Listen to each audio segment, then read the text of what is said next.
what is the exact difference between a religious fanatic and a communist fanatic? Oh, that is a loaded question. Right. It's a super heavy, highly charged question. Yeah. If you were to ask, 10 different historians or sociologists, you would probably get 10 incredibly complex, fundamentally different answers. Oh, absolutely. Tons of nuance about spiritual dogma versus political ideology. Exactly.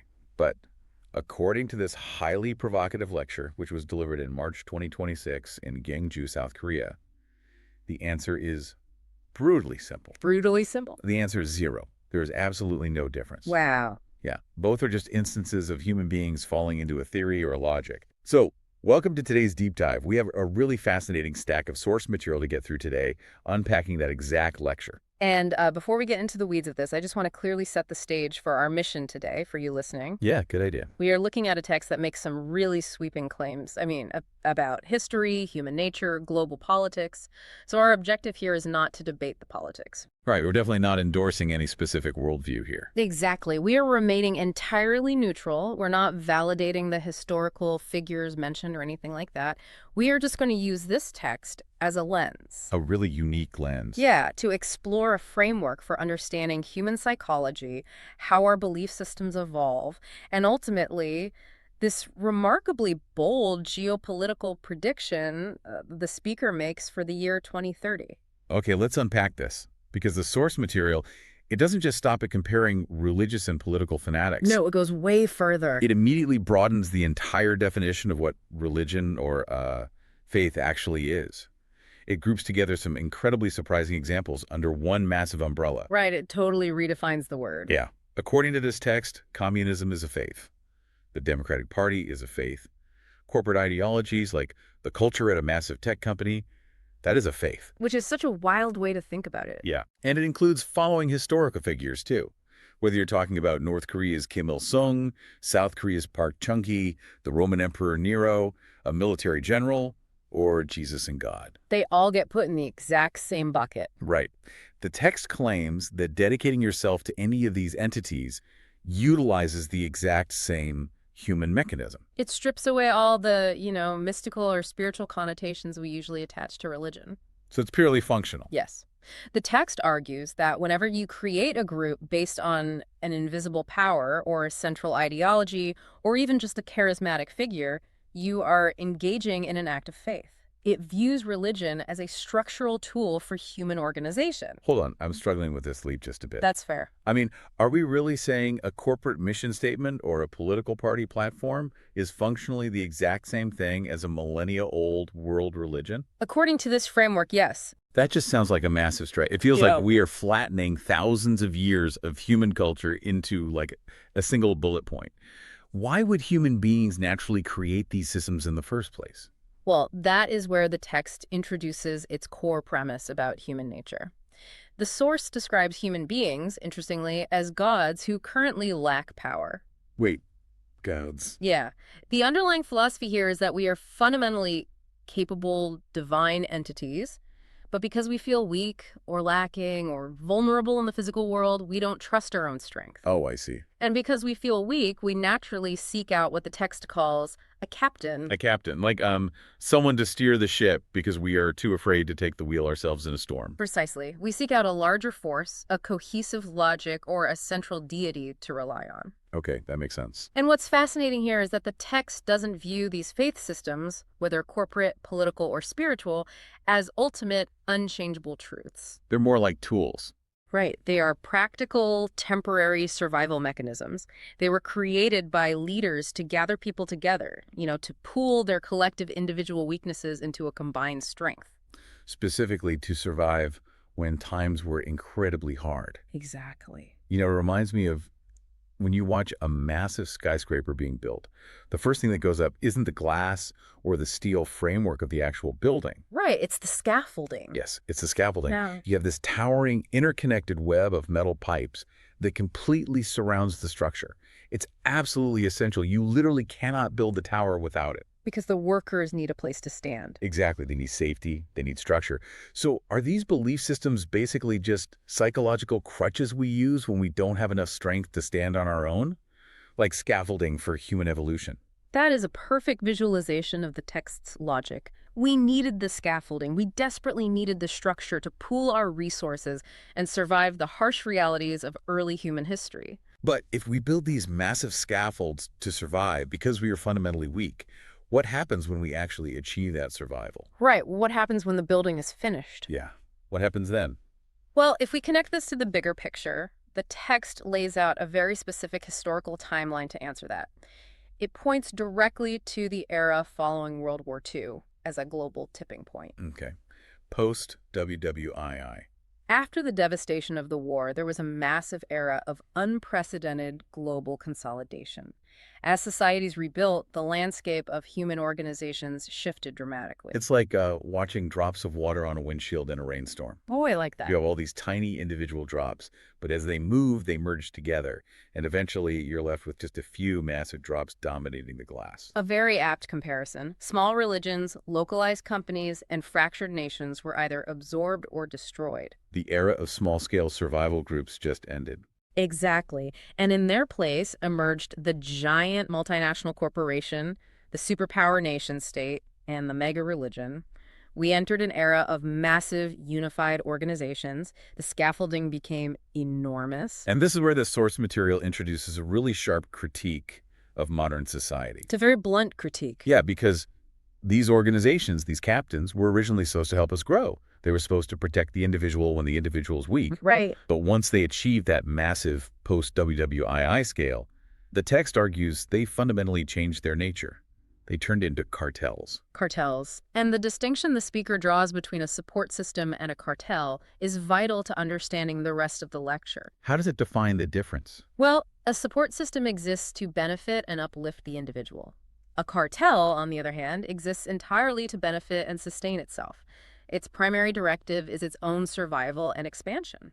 And the text says that now, instead of helping individuals grow, these cartels actively demand that individuals sacrifice their lives, their time, and their energy just to keep the machine running. They feed on the individual. Exactly.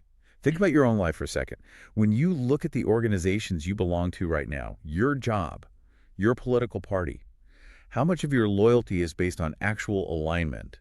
And how much is just you seeking a captain because the world feels chaotic? It's a tough question to ask yourself. Have you ever felt trapped by a corporate culture that demands you work 80 hours a week just to prove your loyalty to the brand?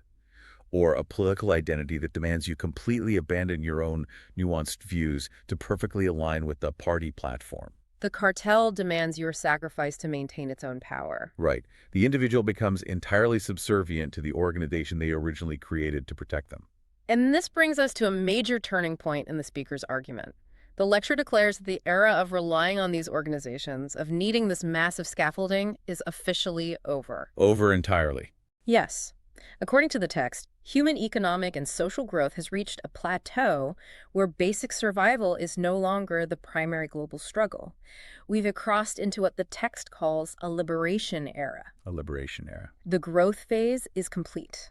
Now, we are required to recognize these cartel dynamics for what they are and consciously let them go. We have to tear the scaffolding down. Exactly. Which, I mean, sounds liberating in theory, but honestly, it also sounds terrifying. Oh, absolutely terrifying. Because if we let go of these cartels, if we let go of these traditional faiths, these rigid political ideologies, and these corporate identities that have completely defined our sense of self for decades, what replaces our relationship with the world? That is the big question. Or even more deeply, what replaces our relationship with the divine? That is the pivotal question, and the speaker does not shy away from answering it. Here's where it gets really interesting.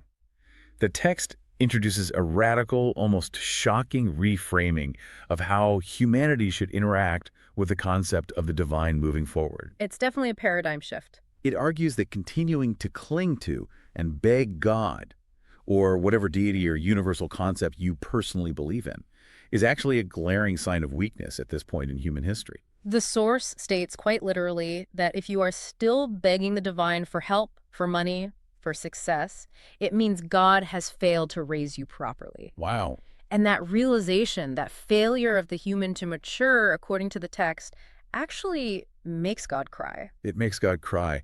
That is such a striking, emotional image to find in a philosophical lecture. It really is. And honestly, the best analogy I can think of to explain this dynamic is a parent-child relationship. Think about a parent who pours all their love, all their resources, and all their energy into raising a child. They go through the sleepless nights, the grueling work. Everything. What is the ultimate goal of all that sacrifice? The goal is for that child to grow up, leave the house, and thrive independently in the world. The ultimate success for a parent is a self-sufficient adult who no longer needs them for basic survival. Right.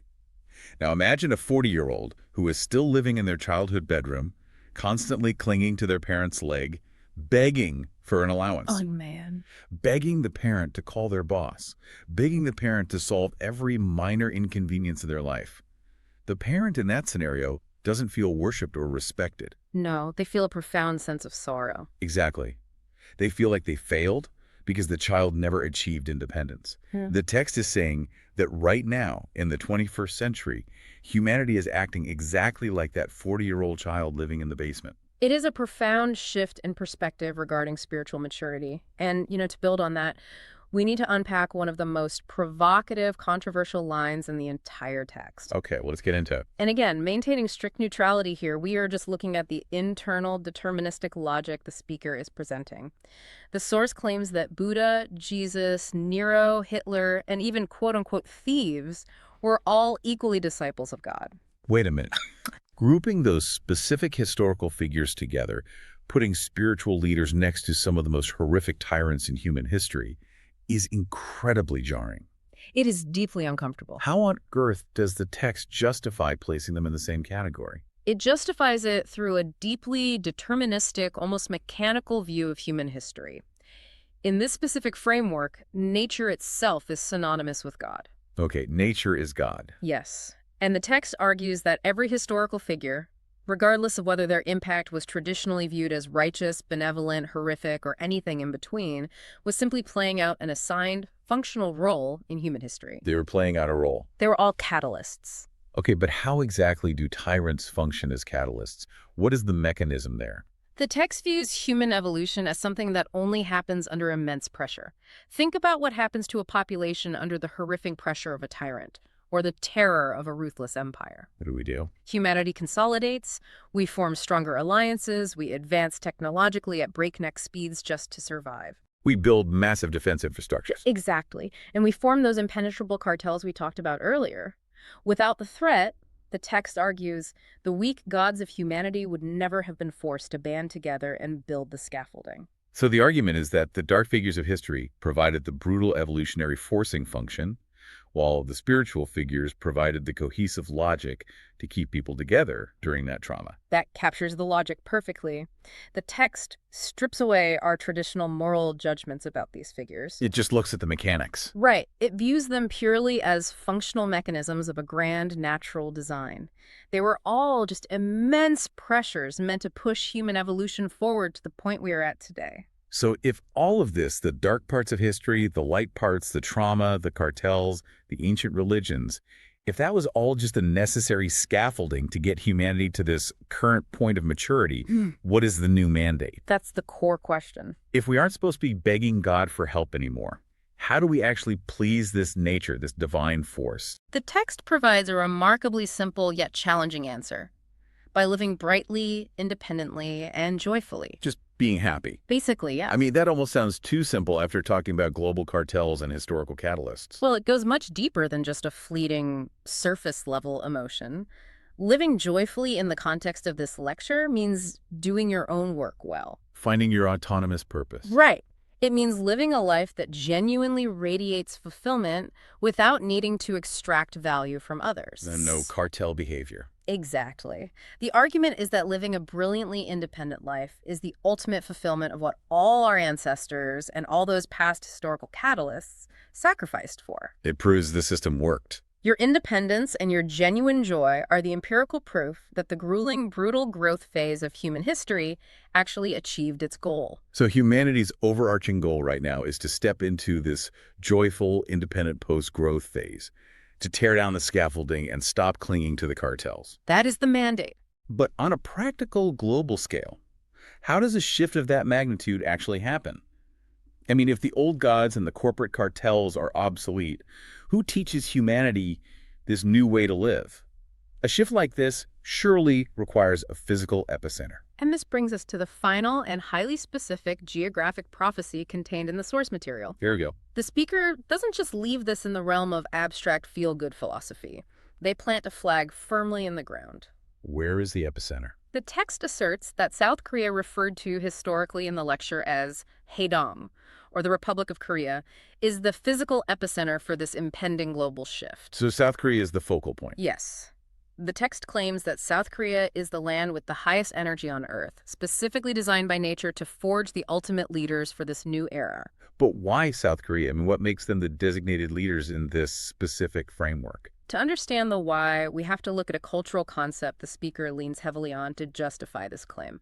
It is the concept of Hongik Ingen. Hongik Ingen. Can you break the mechanics of that down for us? Yeah, certainly. Hongik Ingen is an ancient, foundational Korean philosophical concept that roughly translates to broadly benefiting humanity. Broadly benefiting humanity. Right. The text claims that South Koreans are the descendants of heaven. And what that means, functionally, according to the speaker, is that over recent decades, South Korea has aggressively absorbed the world's knowledge, logic, and culture. They took in all the data, all the technology, all the systems that the global cartels built during that post-WWII consolidation phase. Exactly. They have been the ultimate students of the world's scaffolding. Ah, And now the text dictates that their destiny is to synthesize all of that accumulated global knowledge. They are tasked with moving past mere absorption and economic imitation and moving into profound creation. creation of what? Specifically, the creation of a spiritually advanced, joyful culture that operates on the principle of Hongik Ingen benefiting all of mankind. And there's a very strict timeline attached to this mandate, isn't there? A very strict timeline. The speaker zeroes in on the year 2030. Just a few years away. Right. The prediction is that by 2030, humanity will reach a breaking point with the current cartels, and they will actively begin flocking to South Korea for spiritual guidance and a new way of living, marking the official beginning of what the text calls the era of spirituality. But this prophecy comes with an immense, almost crushing weight. What do you mean? This raises an important question about the burden of leadership. The text states very clearly that if these leaders in South Korea fail to awaken to this responsibility, if they just remain stuck in the cartel mindset, they will be actively punished by heaven. Oh, wow. It claims that if they fail to step up, world peace itself will fail, because humanity won't have a guide into the liberation era. That is quite the geopolitical ultimatum. The weight of global peace resting on their ability to synthesize this new culture. It is a heavy, heavy burden. However, the text also offers the counter scenario. If they succeed. Right. If they do awaken, if they do unite, the text uses a fascinating phrase here, where one person possesses the strength of 100. The strength of 100. Yeah. If they achieve that, their genuine joy and true spiritual awakening won't just be a localized cultural phenomenon. The speaker argues it will send out an actual wave, or a tangible frequency. Wait, like a literal energy wave of joy? Yes. In this framework, true joy is not just a psychological state. It is a measurable, transformative energy frequency that can physically reorganize global society. That is wild. The argument is that when a highly concentrated group of people achieve this independent, non-begging, joyful state, the frequency of that joy will radiate outward. And that frequency naturally guides the rest of the confused, cartel-exhausted humanity toward a peaceful world. Exactly. So what does this all mean for you listening right now? We've covered a massive amount of philosophical, historical, and geopolitical ground here today. You really have. But whether or not you put any stock in a specific 2030 prediction about South Korea radiating a joy frequency, the underlying message of this text is deeply, immediately applicable on a personal level. It absolutely is. It is essentially an invitation to conduct a radical audit of your own life and your own allegiances. The text argues that the era of basic economic survival is largely over. At least in the broad historical sense. Right. The grand, brutal struggles for sheer existence that defined early humanity are in the past. We've built the cities, we've secured the food supply chains, we've achieved that baseline. The physical scaffolding is built. Yeah. Now, the mandate is to move past simply surviving within the confines of a corporate or political cartel. The goal is to find your true, joyful, autonomous purpose. A purpose that inherently benefits the collective. Because you are operating from a place of strength, not a place of weakness. We started this deep dive by looking at the unsettling realization that everything from your unquestioning corporate loyalty to your rigid partisan politics operates on the exact same psychological mechanism as a fundamentalist religion. They're all structures born out of our inherent feeling of weakness and vulnerability. We needed the scaffolding. We desperately needed a captain to tell us what to do. We needed a captain. And then we explored how those incredibly supportive structures inevitably morphed as they grew into massive, demanding cartels. Cartels that now require our constant sacrifice of time and identity, rather than fostering our individual growth. Which led us to that incredible, controversial paradigm shift. The mandate to stop begging the universe or God or your CEO for help. Because constantly begging only proves to the universe that we haven't grown up. We have to stop acting like the 40-year-old in the basement making God cry. We have to step out of the scaffolding into our own power and start living brightly. All of which culminated in that grand 2030 prediction. The dawn of an era of spirituality, supposedly led by a synthesized, deeply joyful culture emerging from South Korea, sending out a tangible wave of positive transformation to guide the world. It is a wild, sweeping, and unapologetically bold vision of human history and our future. But it all comes back to that central core tension, the scaffolding we build and our reluctance to take it down. And that leaves us with a final thought I really want you to mull over today. Lay it on us. The text argues that true joy isn't just an emotion, but a tangible energy frequency that will actively reorganize society. So, if we follow that logic to its ultimate conclusion, imagine what that means for our future infrastructure. Physical infrastructure. Yeah. If the driving force of human civilization shifts from sheer survival to transmitting this joy frequency, how would our physical world change? Oh, that's interesting. How would our schools, our internet architectures, or our city grids be physically redesigned if their primary structural purpose was to amplify human joy, rather than just maximizing the extraction of labor for the cartels? What does a city built for joy rather than a city built for a cartel actually look like? Wrong. That is the perfect question, Lee One. Thank you so much for joining us on this deep dive. We hope it gave you something completely new to think about and challenge the way you view the structures around you. Until next time.